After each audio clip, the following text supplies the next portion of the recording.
নমস্কার বন্ধুরা, আজকে নিয়ে চলে এসেছি পায়েসের রেসিপি নিয়ে।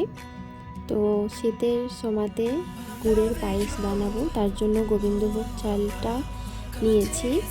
তো দেখো, প্রথমে একটু ঘি দেবো, ঘি দিয়ে ভেজে নিতে হবে চালটা, যাতে টেস্ট সুন্দর হয়। তো এইভাবে ভেজে নিচ্ছি। ভেজে নেওয়ার পরে একটা অন্য পাত্রে তুলে রাখছি। তারপরেতে আরেকটি পাত্রে দুধ নিয়েছি। দুধ ছাড়া তো পায়েস হয় না, আমুলের দুধ নিয়েছি। দুধটা গরম করে নেব। হালকা গরমের পর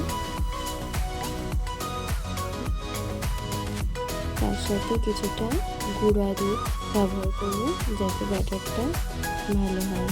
অন্যদিকে কাজু কিশমিশ আমন্ড ভিজিয়ে রাখছি, পরে পায়েসের মধ্যে দেব।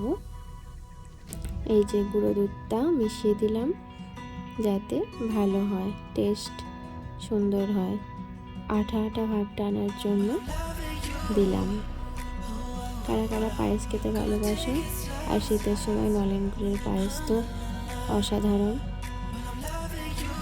এবার এই দুধের মধ্যেই ভেজে রাখা চালটা দিয়ে দেব। দুধের মধ্যে ফুটে ফুটে যাবে, অনেক সেদ্ধ হয়ে যেতে 95% সিদ্ধ হয়ে যাওয়ার পরে এদিকে রেখেছি চিনি, তেজপাতা, এলাচ।